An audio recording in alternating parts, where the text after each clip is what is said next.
नमस्कार आदाब, मैं पपन ठाकुर। आप देख रहे हैं सच का कारवां न्यूज़। गाजियाबाद से ऑनलाइन फर्जी तरीके से 5 लाख फ़ोन ऐप के जरिए अकाउंट से साफ। दीपिका गोयल पत्नी अनुज गोयल ने बताया कि वे लगभग लाल कुएं के किराए के मकान में रहते हैं। जोड़ तोड़कर कैश जैसे तैसे रिश्तेदारों से उधार 5 लाख रुपए कर रखे थे, जमा करे हुए थे।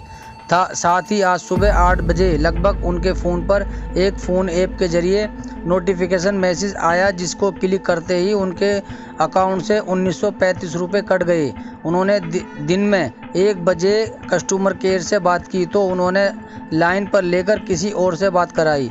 जैसे जैसे कस्टमर केयर वाले ने उनको निर्देश दिया, उन्होंने वैसा ही करते हुए, जिससे 2 बार में OTP आने पर उनके खाते से पैसे कट गए।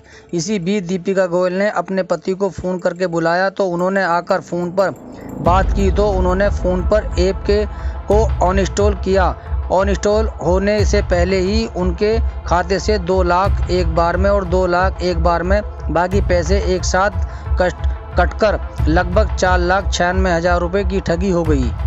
आइए सुनते हैं दीपिका गोयल और पत्नी अनुज गोयल क्या बताना चाहते हैं। आप देख रहे हैं सच का कारवां। नमस्कार, मैं पपन ठाकुर। आप देख रहे हैं सच का कारवां।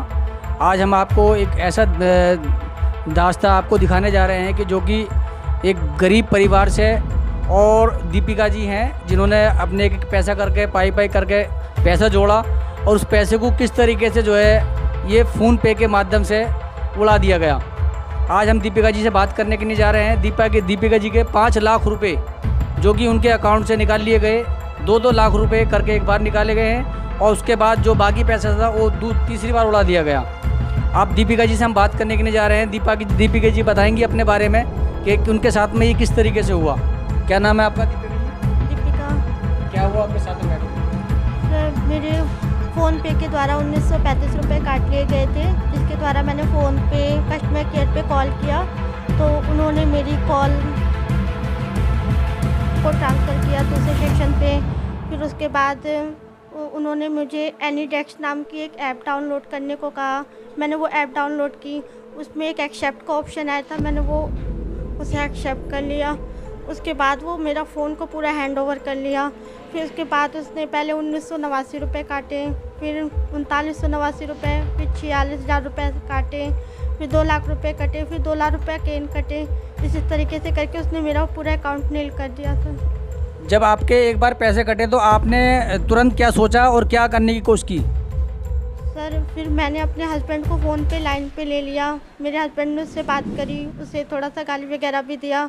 फिर वो बोला, मैम 2 मिनट रुकिए, प्रोसेस हो रही है, आपका फ़ोन बैटरी लो हो रही है, चार्ज पे लगाइए। तब भी मुझे समझ में नहीं आया कि मेरे साथ फ्रॉड हो रहा है। सर, मुझे समझ में नहीं आया। मैंने बोला मैं 100 नंबर पे कॉल कर रही हूँ, तुम्हारी कंप्लेंट कर रही हूँ। तो मुझसे हाथ जोड़ के कह रहा है कि मैडम मेरे छोटे छोटे बच्चे हैं, मेरी नौकरी चली जाएगी, आप प्लीज़ ऐसा मत कीजिए, मैं आपके पैसे रिफ़ंड कर रहा हूँ। ऐसे ऐसे करके उसने मेरे 3 घंटे वेस्ट किए। तो आपको 3 घंटे तक उसने अपनी बातों में मिल रखा और आपने ये नहीं सोचा कि हम तुरंत इसको जो है 100 नंबर 112 नंबर पे कॉल करके पुलिस को इत्तला दें? सर, मैं 100 नंबर पे कॉल करने की काफ़ी बार कोशिश करी। जब वो अपने बच्चे के बारे में हाथ जोड़ के ऐसे रिक्वेस्ट करने लगा तो मुझे लगा मेरी वजह से किसी के बच्चे भूखे मरेंगे। इस वजह से मैंने ये सोच के 100 नंबर पे फ़ोन नहीं किया। सर नहीं, आपके पैसे से आपका अकाउंट से पैसा जाता रहा तो आप क्या इतने बड़े मालदार थे कि आपने पैसा निकलवा दिया और उसके बच्चों को देखा आपने? नहीं सर, पहले तो मुझे पता नहीं लगी कि मेरे जब छोटे छोटे अमाउंट कटे तब मुझे पता नहीं लगी कि मेरे पैसे कटे। जब एकदम से 2 लाख रुपए के डेबिट का मैसेज आया तब मैंने अपने अकाउंट डिटेल चेक करा, बैलेंस चेक किया।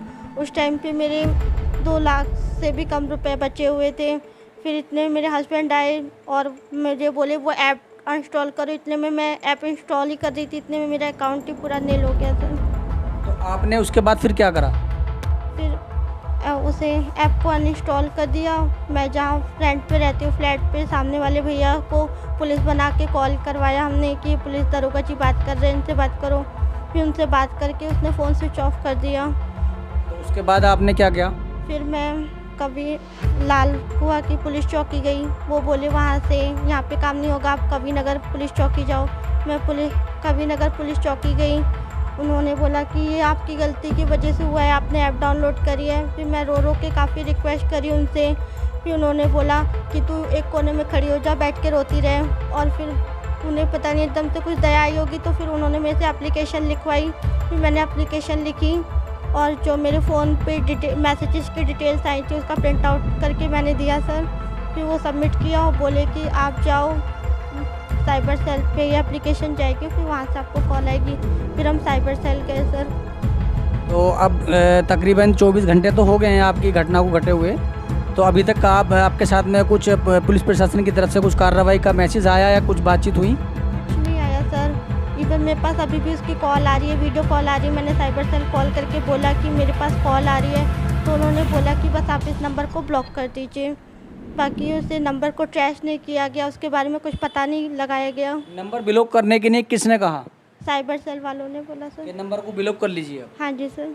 उसकी जो वीडियो कॉलिंग आ रही है उसमें वो आपसे क्या कहना चाह रहा है? वीडियो कॉल पे कुछ बोल नहीं रहा था, बस वो देख रहा था, बस सुन रहा था हमारी बातें। फिर मैंने दूसरे फ़ोन से उसकी फ़ोटो क्लिक करी, फिर उसने फ़ोन काट दिया सर और हमने उसे ब्लॉक कर दिया। ये आपके सामने जो घटना घटी है ये 5 लाख रुपए की घटना है और गरीब आदमी के लिए तो पूरा एक हाथी का पैर है, क्योंकि 5 लाख रुपए एक एक पैसा करने के बावजूद भी इतनी जल्दी नहीं जुड़ पाते। और ये कितनी बड़ी घटना है कि बड़ी जो दिल को दहला देने वाली है। और ये इनकी हालत कल से ख़राब है और ये 2-1 बार हॉस्पिटल भी जा चुकी हैं अभी में अपने आप को दिखलाने के लिए, क्योंकि इनके हस्बैंड से हम बात करने के लिए जा रहे हैं। उनसे बात करके पूछते हैं हम। हाँ जी, क्या इधर आ जाइए ज़रा। क्या नाम है आपका? अनुज गोयल। अनुज गोयल जी हैं? हाँ जी। तो ये क्या मैटर था जो इस तरीके से आपकी जानकारी में नहीं आया? मेरे को ये लगा कि मतलब ये फ़ोन पे वाले हैं, ऐसी जानकारी और कोई नहीं है ना कि फ़ोन पे वाले। मैं कहा चलो मैडम बात कर रही है मेरी कि फ़ोन पे वाले हैं, कोई फर्जी नहीं है। तो फ़ोन पे वाले अगर ऐसी फर्जी हैं तो इन्हें सज़ा देनी चाहिए। तो इसमें आपने क्या आप कुछ कार्रवाई करवाई आपने? हाँ, कार्रवाई करवाई थी, चौकी गए थे, चौकी में कोई हमारी अभी सुनवाई अभी तक नहीं हुई है। उन्होंने कहा साइबर सेल में मंडे को ये रिपोर्ट हम भेजेंगे साइबर सेल वालों को। फिर मेरे दिमाग काम किया कि मैं साइबर सेल जाता हूँ अभी के जाके देख के आता हूँ। फिर मैं साइबर सेल देख के आया, उन्होंने बताया ऐसे ऐसे बात है। फिर आज भी मेरे को फ़ोन आ रहा है, मैं वो साइबर सेल वालों को बोला कि ऐसे ऐसे फ़ोन आया मेरे पास और वो कह रहा है कि OTP और दो, मुझे OTP दो। मैंने नहीं दिया, साइबर सेल वालों को फ़ोन किया तो वो डायरेक्ट बोलते हैं कि इस नंबर को ब्लॉक कर दो अभी की अभी। बस देखिए, ये घटना इतनी बड़ी घटना है, इससे समाज को सीख लेनी चाहिए और ये भी देखना चाहिए कि फ़ोन में बच्चे लगे रहते हैं, फ़ोन देखते रहते हैं, लेकिन कभी भी हमेशा या तो अपने फ़ोन के अंदर अपना एक लॉक डालिए ताकि उससे बच्चा उससे खोल के कुछ कर ना सके। क्योंकि दरअसल में क्या है कि बच्चा जो है, इन्होंने बताया कि बच्चे ने हमारे कुछ बटन दबाया, सुबह भी इनको कुछ तकरीबन कितने पैसे निकले थे आपके? 1935 रुपये सुबह निकल चुके थे। तो इससे मैं आप यही समाज को संदेश देना चाहूँगा कि आप बच्चे के हाथ में मोबाइल अगर दीजिए तो उसको लॉक करके दीजिए ताकि बच्चा सिर्फ गेम के अलावा उसमें कुछ को खोल ना सके। आप देख रहे हैं सच का कारवा पप्पन ठाकुर के साथ। नमस्कार।